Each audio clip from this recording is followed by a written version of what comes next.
Nou die gedeelte wat ons gaan saam lees uit Daniël 12 is die gedeelte vanaf vers 5 en dit alles vorm deel van die laaste hoofstuk onder die opskrif die laaste woorde, die verseelde woorde. En ek het al vir u ook deur die loop van die week verduidelik dat die tweede gedeelte van die boek handel oor al die profesieë en hierdie is dan die laaste profesie wat God aan Daniël gegee het. Maar voordat ons hierdie verse saam lees, kom ons word eers stil en dan bid ons saam tot ons Here.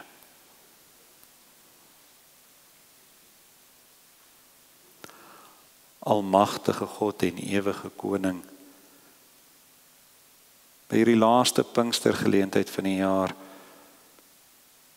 ons het ook begin deur voor u saam te buig, om u te aanbid, om u te loof, om u te eer. Dankie o Here dat u ons hierdie week so geseën het, bo op al die guns wat ons uit u hand ontvang. Dankie dat ons hierdie geleenthede kon saam wees, by mekaar, maar ook in u teenwoordigheid. Want ons weet en ons het weer gehoor, ons kan volhard, o Heer, ons kan volhard in u teenwoordigheid in die koninkryk onder u heerskappy met die plan wat u vir elkeen van die kinders bepaal het. En mag vanaand se boodskap dit beklemtoon en bevestig. Dit tot uitbreiding van die koninkryk en tot verheerliking van u heilige naam. Amen. Ek lees dan vir ons voor vanaf vers 5. En ek, Daniël, het gesien en kyk, daar het twee ander gestaan, die een duskant op die wal van die rivier en die ander oorkant op die wal van die rivier. En een het aan die man met linne bekleed wat boor die water van die rivier was gesê, hoe lank sal die einde van die wonderbaarlike dinge uitbly? Toe hoor ek die man met linne bekleed wat boor die water van die rivier was, en hy het sy regterhand en sy linkerhand na die hemel opgehef en gesweer by die ewig lewende 'n tyd, tye en 'n halwe tyd. En as hulle die mag van die heilige volk geheel verstrooi het, sal al hierdie dinge vervul word. En ek het dit gehoor, maar nie verstaan nie.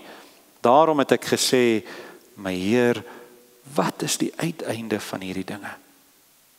En hy het gesê, gaan heen, Daniël, want die woorde bly verborge en verseël tot die tyd van die einde toe.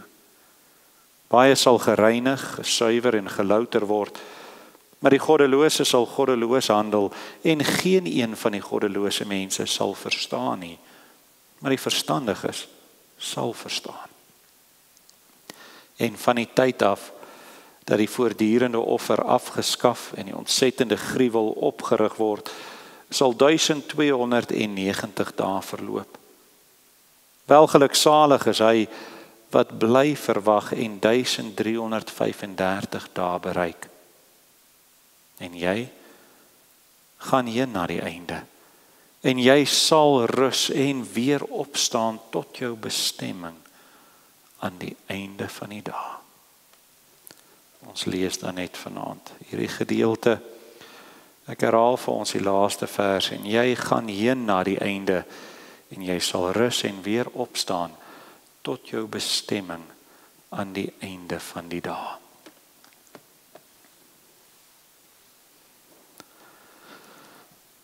Ek wonder wie van u kan onthou, 'n hele aantal jare gelede, daar 'n film verskyn met die naam Noah. Terwyl dan, as ons dit in Afrikaans oorvertaal, Noag. En die film is gebaseer op die gebeure rondom die sonvloed. Hoe Noag stoei en beklei het om die ark betyds klaar te kry. Ander mense wat hom gespot het, aangeval het.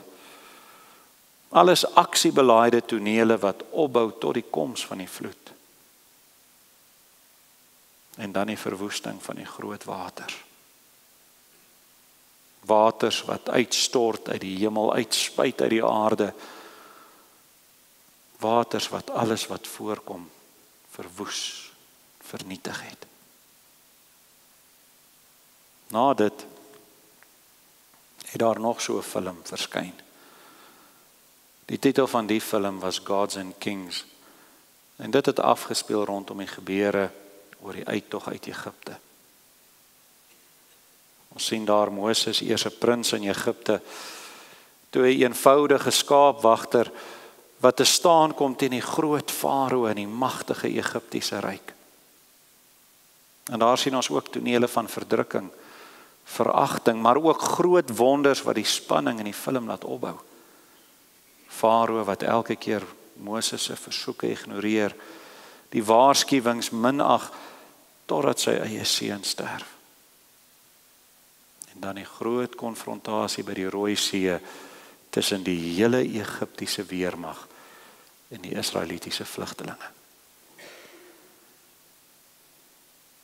Nou die geskiedenis van Daniël leen hom ook tot so 'n asemrowende Hollywood draaiboek.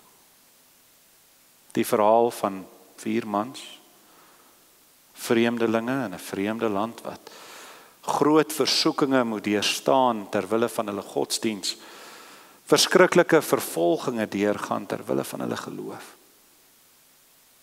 Daniël wat lewendig vanuit die leeukuil stap, sy vriende wat sonder 'n merk vanuit die brandende vuuroond uitklim. Drome word uitgelê. Daniël se opgangs in die koninklike hof en al die intrige wat daarmee saamgaan. En dan is gedeelte vanaand as die laaste toneel van die film, die laaste visioen van Daniël, 'n uitbeelding van die eindtyd. Maar as ons hierdie gedeelte so benader, as ons die boek so benader, dan maak ons dieselfde fout as die regisseurs, die skrywers van die ander 2 films. Die sonvloed het nie gegaan oor Noag wat die ark gebou het nie. Die uittog uit Egipte was nie die verhaal van Moses wat sy mense bevry het nie. En net so handel die gebeure in hierdie boek nie oor die voorbeeldige Daniël en sy vriende nie. Want die gebeure in die skrif, broers en susters, is baie meer as net stories. Al 3 stukkies geskiedenis is soveel meer as net fiktiewe films wat Hollywood opgedis het.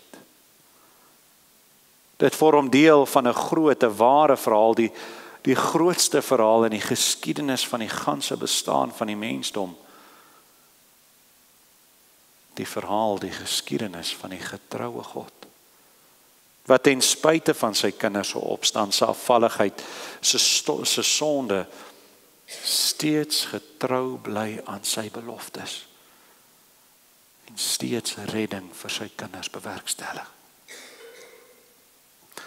Nou die wêreld probeer om 'n wanpersepsie van God se werkinge met die mens uit te beeld, soos wat ons sien met die 2 films ook wat ons genoem het. Maar die realiteit is, God was van die begin af betrokke by die redding en by die lot van die mens. En God maak daartoe sekere beloftes waarmee die films en die res van die wêreld nie rekening hou nie. Dis beloftes van uitkoms, van redding, van versoening. Beloftes waarin hierdie stukke geskiedenis waarlik sin vind. En so lees ons dan in Daniël 12, hoe God vir Daniël beloof sake steeds en altyd onder sy regerende hand is. Daniël hoef hom nie daaroor te bekommer nie. God is in beheer. Hy moet net aangaan in sy lewe van volharding tot God. Die gelowige kan volhard in God se beloftes. Beloftes dat hy gereinig sal word, dat hy nie eers nodig het om alles te verstaan nie, dat hy net moet volhard en hy sal sy beloning ontvang. Heel eerst in die gedeelte sien ons, die gelowige kan volhard, want God beloof ons, hy bepaal die gebeure. Ons lees in vers 10, baie sal gereinig, gesuiwer en gelouter word, maar die goddelose sal goddeloos handel, en geen een van die goddelose mense sal verstaan nie, maar die verstandiges sal verstaan. Nou Daniël kon op daardie stadium nie die volle implikasie van die belofte van God begryp nie. Maar dink aan die blydskap wat in sy hart sou heers, as hy maar net geweet het wat God ongeveer 400 jaar later sou doen. God as antwoord op die sonde, as redding vir sy kinders en as vervulling van die belofte sy seun gegee ter betaling van elkeen van ons skuld.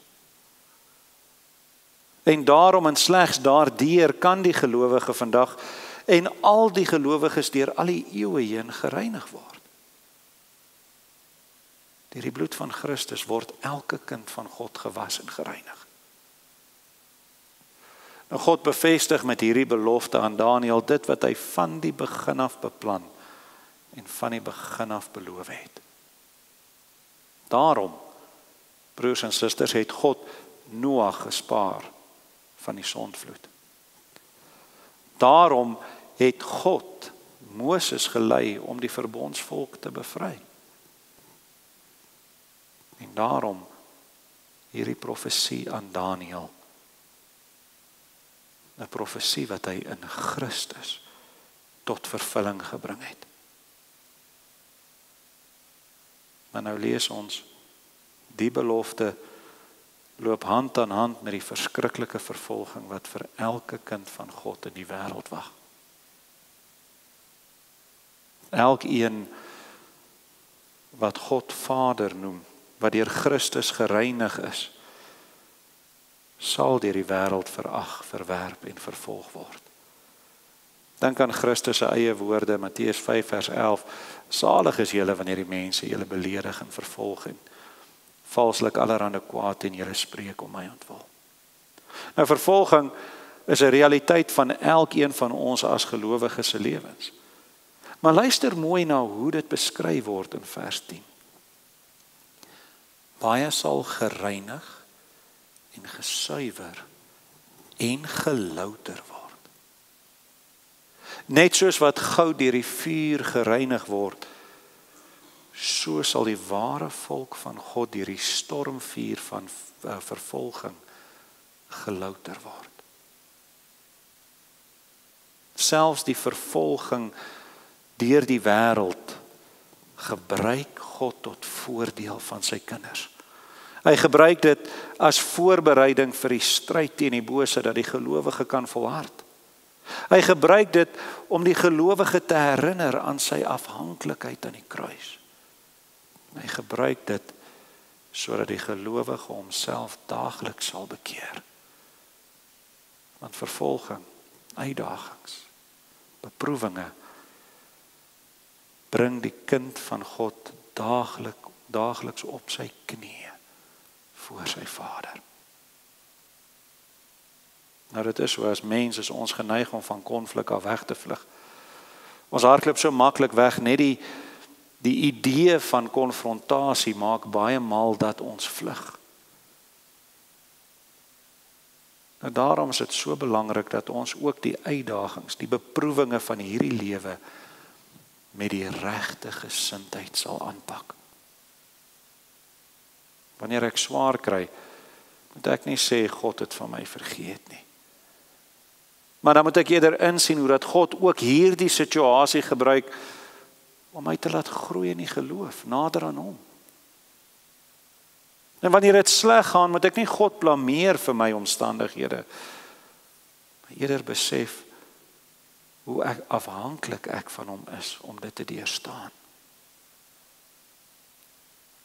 Wanneer ek struikel, moet ek nie weghardloop van God af nie, maar moet ek juis volhard in die sekerheid van God se beloftes. Ek kan volhard, want eerstens beloof God my, hy bepaal wat gebeur. Maar nou lees ons ook, die gelowige kan ook volhard, want God beloof ons dat hy die tye bepaal.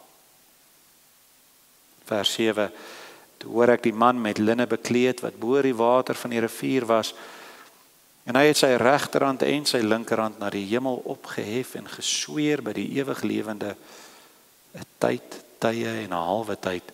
En as hulle die mag van die heilige volk geheel verstrooi het, sal al hierdie dinge vervul word. Nou 'n tyd en nog 'n tyd moet verstaan word as 'n bepaalde tyd wat lank gaan aanhou, 'n verlengde tyd, 'n lang tydperk. So in die visioen wat God aan Daniël gee, maak hy dit duidelik, die vervolging gaan nie kinderspeletjies wees nie. Het gaan ook nie vinnig verby wees nie. Vers 11 gee vir ons meer inligting. En van die tyd af dat die voortdurende offer afgeskaf en die ontsettende gruwel opgerig word, sal 1290 dae verloop. Nou broers en susters, die getal dae wat die engel hier gebruik is metafories, is beeldspraak. En wat hy eintlik hier sê is dat die tydperk van vervolging lank, moeilik, swaar sal wees. En hierdie beskrywing, of hoe die vervolging hier vir ons uitgebeeld word, laat mens direk dink aan die vervolging of die regeringstydperk van Antiochus IV Epiphanes. Nou die man het ongeveer 200 jaar na Daniël geleef en hy het as die Syriese goewerneur oor die Israeliete geheers op daardie stadium. En mense, hy was 'n brutale vervolger van die gelowiges. Hy het onder andere die offerdiens afgeskaf en die tempel ontheilig. Lang voordat die vervolging onder die Romeinse Ryk begin het. Hy laat 'n mens dink aan 'n tipiese anti-kris wat die kinders van God vervolg het. Die realiteit is in die eindtyd, en dis wat die gedeelte ook vir ons waarsku, sal die ware anti-kris sy verskyning maak.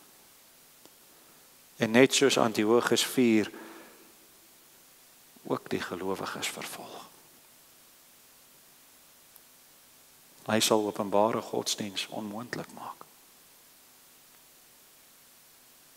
Ander gode sal verhoog word, geld, militêre mag, sekularisme, kommunisme ensovoorts. Presies wat dit alles gaan wees, weet ons nie. Maar God waarsku ons, in hierdie tyd gaan die gelowiges ewig vervolg word. Paulus beskryf dit vir ons in 2 Tessalonisense 2 vanaf vers 8. En dan sal die ongeregtige geopenbaar word, hy wat die Here met die asem van sy mond sal verdelg en deur die verskyning van sy wederkoms tot niets sal maak.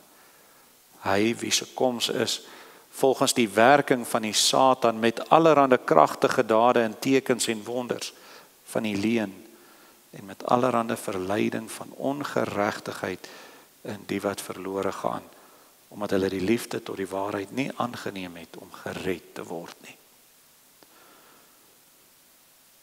Maar nou in Daniël 12 beloof God, al is daar 'n lang tydperk van vervolging, het hy reeds die dag en datum bepaal waarop hierdie vervolging sal stop. Die halwe tyd. En daarom maak die tydperk van vervolging vir die gelowige ook nie saak nie. Toe Daniël gevra het om meer inligting te kry, vers 8, is die antwoord om in vers 9 dat dit hom nie toekom nie. Hy moet net voortgaan met sy lewe van volharding en vertroue tot God. En hy het gesê, gaan heen Daniël, want die woorde bly verborge en verseël tot die tyd van die einde toe. Omdat ons nie weet nie, kan ons aanvaar, ons sal vervolging ervaar dwars deur ons hele lewe. Maar God beloof ons hier, hy bepaal elke gebeurtenis en ook die tyd, in die tydsduur van elke gebeurtenis, net soos wat hy bepaal het, die dag en datum waarop Christus gekom het. Net soos wat hy bepaal het, die dag en datum waarop hy in my hart verander het. En soos wat hy reeds bepaal het, die dag en datum, wanneer die rots weer sal kom. En daarom kan ek sonder om te weet wanneer die eindtyd is, volhard in God se belofte, dat hy oor tye beskik. En daarom kan ons volhard, want God beloof ons ook, ons sal ons beloning ontvang. Vers 13, en jy gaan hier na die einde, en jy sal rus en weer opstaan tot jou bestemming aan die einde van die dag. Die gelowiges kan volhard, omdat God beskik oor die tye en gebeure van alles, van elke mens se lewe. En hier beloof God ons, dat ons, sy kinders wat volhard, ons beloning sal ontvang. Nou is geloof in die belofte nie alreeds genoegsaam, juis om te volhard nie. Die belofte is wonderlik, is drievoudig. God beloof ons rus. Rus van die vervolging, die oomblik, as ons die lewe in hierdie wêreld verlaat. En saam met dit beloof hy ons opstanding vanuit die dood. En dan derdens, die erfdeel van die gelowige tot jou bestemming.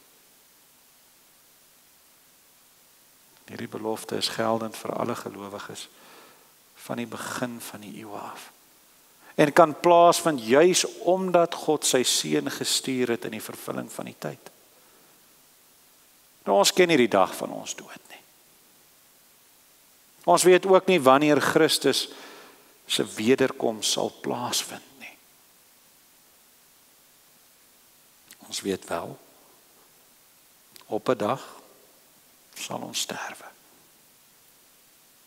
Maar nou weet ons ook, ons sal weer opstaan en as erfdeel die ewige lewe ontvang. Geloof in Christus, genadiglik deur God geskenk. Dit verseker ons in ons harte van hierdie belofte.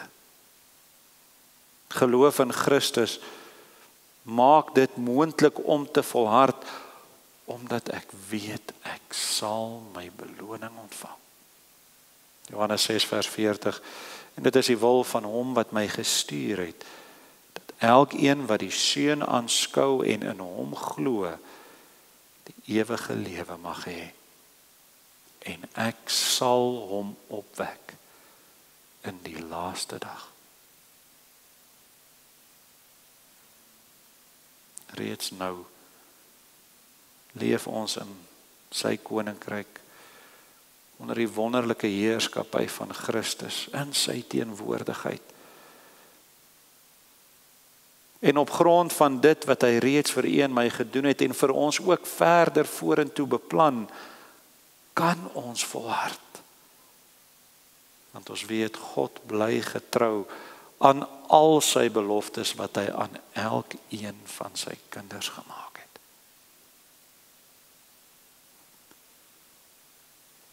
Ten spyte van die intensiteit van die vervolging, ten spyte van die lang duur van die vervolging, kom die volgende opdrag aan Daniël, verse 9 en vers 13. Daar word vir hom gesê, gaan heen. Hy hoef nie verder vrae te vra nie. Hy hoef nie te weet wanneer die vervolging gaan eindig nie. Hy hoef nie te weet hoe die vervolging gaan plaasvind of tot 'n stop kom nie. Vir hom word net gesê, gaan heen, volhard en gaan aan met jou lewe. God se beloftes is genoegsaam sodat Daniël en ook alle ander gelowiges in die toekoms, u en ek vandag kan volhard, ongeag teëspoed, ongeag swaar kry. Nou, baie interessant, die ballingskap in Babylonië, waar hierdie stuk geskiedenis natuurlik afspeel, nie noodwendig gewelddadig van aard was nie. Die volk se identiteit was erg bedreig, en die volk het hier deur 'n identiteitskrisis gegaan. Want Babylonië het nie gepoog om die volk uit te wis deur die mense uit te moor nie. Soos wat ons by die eerste geleentheid gesê het, hulle het eerder probeer om die volk se identiteit te vernietig, om hulle so dan in die Babyloniese ryk in te neem. En dit is ook van mekaar gesê, maar dit klink mos baie bekend. Is dit nie ooreenkomstig dit wat ons in ons eie land ervaar nie? 'n moderne Babyloniese nasie aan die suidpunt van Afrika, 'n reënboognasie waar herkoms, waar jy vandaan kom, nie belangrik is nie.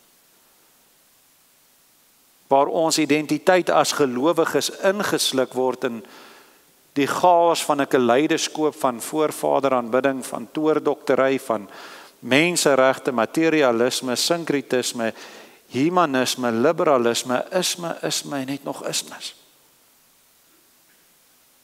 'n aanval wat baie dieper is as net ons herkoms. 'n aanval op ons godsdiens. Dit wat my as Christen vandag definieer. 'n aanval op my geloof in my verlosser. Daagliks word dit moeiliker om ons godsdiens te beoefen. Die uitdagings word net meer en meer. Het word moeiliker om ons geloof in die openbaar te bely. As ons 'n bietjie terugstap deur die afgelope paar jaar en 'n opname maak van al die wette wat so vinnig ingeglip het, dan kan mens dadelik sien in watter rigting dinge beweeg. Maar ons situasie, broers en susters, is nie so uniek soos wat ons dalk dink nie. Reeds in Daniël se tyd het die gelowiges met hierdie probleme gespook. En God het vooruit vir Daniël en vir ons, al die ander gelowiges gewaarsku, hierdie dinge kom. Swaar kry gaan gebeur. Die realiteit is verder dat ons ook moet besef ons eintlik al lankal in die eindtye is. Ek het vroeër vir u verwys na Matteus 12 vers 28. Christus sê tydens sy bediening hier op aarde, as ek deur die Gees van God die duiwels uitdryf, dan het die koninkryk van God by julle gekom.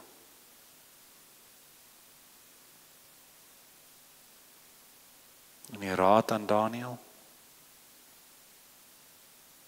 gaan heen en volhard. Die raad aan ons as gelowiges hier aan die suidpunt van Afrika, gaan heen en volhard in getrouheid tot God, ongeag die omstandighede, ongeag die tydperk wat dit lyk asof die goddelose seevier. Volhard in getrouheid by die werk, by die skool, by die huis, waar jou God gegewe roeping jou ook al mag neem. Volhard. Jy gelowige kan volhard. Want God beloof ons, hy beskik oor alles wat met jou gebeur. Hy beskik oor wanneer alles gebeur. En hy beloof dat ons erfdeel sal ontvang. Gaan heen, volhard, want jy kan volhard in die beloftes wat God jou as sy kind gemaak het. En jy gaan heen na die einde, en jy sal rus en weer opstaan tot jou bestemming aan die einde van die dae. Amen. Kom ons bid saam.